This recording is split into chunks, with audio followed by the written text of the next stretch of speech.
മെക്സവനെതിരെ അതീവ ഗുരുതര ആരോപണം ഉണ്ടായിട്ടും യാതൊരു അന്വേഷണവും ഇതുവരെ കേരള പോലീസ് നടത്തിയിട്ടില്ല എന്ന വാർത്തയിലേക്കാണ് വീണ്ടും. രാജ്യത്തിന് തന്നെ വെല്ലുവിളി ഉയർത്തുന്ന തീവ്രവാദ ശക്തികൾ മെക്സവന് പിന്നിൽ ഉണ്ട് എന്ന് CPMന്റെ പ്രമുഖ നേതാവ് തന്നെ പരസ്യമായി പറഞ്ഞിരുന്നു. എന്നിട്ടും യാതൊരു അന്വേഷണവും കേരള പോലീസ് നടത്തിയിട്ടുമില്ല.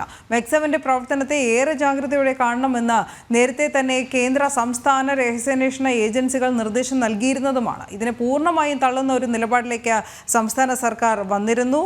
വിവിധ കേന്ദ്ര അന്വേഷണ ഏജൻസികൾ അതേസമയം മെക്സവനെതിരെ സമഗ്ര അന്വേഷണം ആരംഭിച്ചിട്ടുമുണ്ട്. ആദ്യം പി മോഹനന്റെ വാക്കുകൾ അദ്ദേഹം തുടക്കത്തിൽ പറഞ്ഞത് എന്താണ് ഈ മെക്സവനെതിരെ എന്നത് കേൾക്കാം.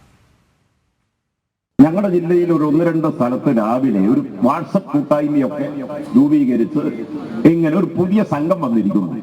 ഇങ്ങനെ ചിലയിടത്തൊക്കെ തുടങ്ങിയിരിക്കുന്നു. ആ കക്കോടി ഭാഗത്ത് ബാലുശ്ശേരിയൊക്കെ 2-3 കേന്ദ്രത്തിൽ ഇന്നലെ രാവിലെ സഖാക്കൾ വിളിച്ചു പറഞ്ഞു, ഒന്ന് അന്വേഷിക്കാൻ പറഞ്ഞു, ഗവേഷണം നടത്തി സൂക്ഷ്മമായിട്ട് നോക്കുമ്പോ ഈ വാട്സപ്പ് കൂട്ടായ്മ ഇതിന്റെയൊക്കെ അഡ്മിൻ കണ്ടുപിടിച്ച് തേടി നിങ്ങളെ ജില്ലയിൽ ഒരിക്കലേക്കാണ് എത്തിയത്. അപ്പൊ നോക്കുമ്പോ രണ്ടാളെ പറ്റി അന്വേഷിച്ച് നോക്കുമ്പോ നിരോധിക്കപ്പെട്ട പോപ്പുലർ ഫണ്ടിന്റെ ആളുകളാണ്.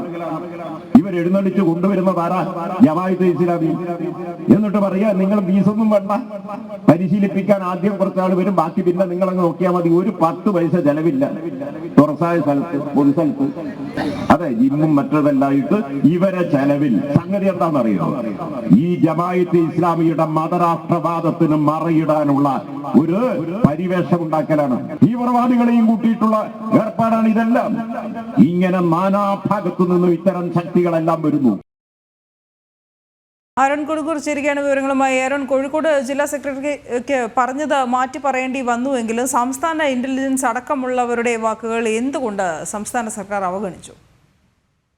ാണ് ഏറ്റവും പ്രധാനപ്പെട്ട ചോദ്യം, അനു. അതിൽ ഏറ്റവും പ്രധാനമായി എടുത്തു പറയേണ്ടതും സംസ്ഥാന ഇന്റലിജൻസും മാത്രമല്ല കേന്ദ്ര ഇന്റലിജൻസും കൃത്യമായ വിവരങ്ങൾ ഈ ഒരു സമയത്ത് നൽകിയിരുന്നു. മെക്സവന്റെ പ്രവർത്തനം ആരംഭിക്കുന്ന സമയത്ത് തന്നെ ഇതിൽ ചില ദുരൂഹമായ പ്രവർത്തനങ്ങൾ നടക്കുന്നുണ്ട്. അതോടൊപ്പം തന്നെ തീവ്രവാദ സാന്നിധ്യമുള്ള ആളുകൾ ഇതിലേക്ക് നുഴഞ്ഞു കയറാനുള്ള ശ്രമങ്ങൾ നടക്കുന്നുണ്ട് എന്നുള്ള ഒരു കൃത്യമായ കാര്യങ്ങൾ ആ സമയത്ത് തന്നെ പറഞ്ഞിരുന്നു. പക്ഷെ അതും തന്നെ സംസ്ഥാന സർക്കാരോ സംസ്ഥാന പോലീസോ ഗവനിച്ചില്ല എന്നതാണ് ഏറ്റവും പ്രധാനപ്പെട്ട കാര്യം. ഇതിനുശേഷമാണ് നമ്മൾ നേരത്തെ കേട്ട പി മോഹന്റെ ആ ഒരു വിവാദമായ പ്രസംഗം ഉണ്ടാകുന്നത്. അദ്ദേഹം കൃത്യമായ അറിവോടുകൂടി ഓരോ വിഷയത്തെയും കൃത്യമായി അക്കമിട്ട് നിരത്തിയുള്ള ഒരു പ്രഭാഷണമായിരുന്നു അദ്ദേഹം നടത്തിയിരുന്നത്, പ്രസംഗമായിരുന്നു അദ്ദേഹം നടത്തിയിരുന്നത്.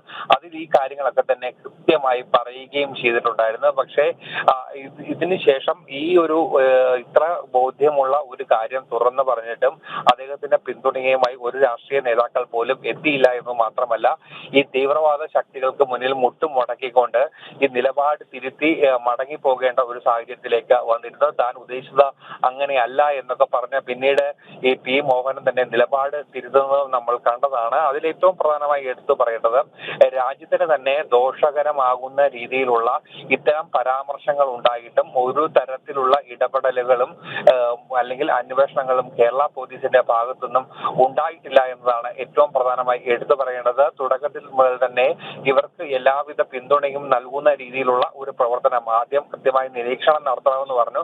ഒരു തരത്തിലുള്ള നിരീക്ഷണങ്ങളും ഉണ്ടായില്ല. അതിനുശേഷം ഇത്ര വിവാദമായ ഒരു ഗുരുതരമായ ഒരു വെളിപ്പെടുത്തൽ ഉണ്ടായിട്ട് പോലും ഒരു തരത്തിലും അതിൽ ഇടപെടുകയോ അല്ലെങ്കിൽ ഇത്തരത്തിൽ അന്വേഷണം നടത്തുകയോ ഒന്നും തന്നെ ചെയ്തിരുന്നില്ല എന്നതാണ് ഏറ്റവും പ്രസക്തമായ കാര്യം. എന്തായാലും ഒരു സർവ്വ പിന്തുണയും നൽകുന്ന രീതിയിലേക്കുള്ള ഒരു നിലപാടുകൾ തന്നെയാണ് കേരള പോലീസിന്റെ ഭാഗത്തുനിന്നും ഉണ്ടാകുന്നത്. നമുക്കറിയാം, മന്ത്രിമാരടക്കമുള്ള ആളുകൾ മെക്സവന് പ്രശംസാ പത്രം അടക്കം നൽകിയിരിക്കുന്നതാണ്. അതുകൊണ്ട് തന്നെ ഒരു രാഷ്ട്രീയ സമ്മർദ്ദമാണ് ഈ വിഷയത്തിൽ ഉണ്ടായിരിക്കുന്നത് എന്നുള്ളതാണ് ഏറ്റവും പ്രധാനമായി എടുത്തു പറയേണ്ടത്. എന്തായാലും വലിയ വിവാദങ്ങളുടെ പശ്ചാത്തലത്തിൽ പോലും ഒരു അന്വേഷണം നടത്താൻ പോലും കേരള പോലീസ് തയ്യാറായിട്ടില്ല എന്നതാണ് എടുത്തു പറയേണ്ട കാര്യം, അനു.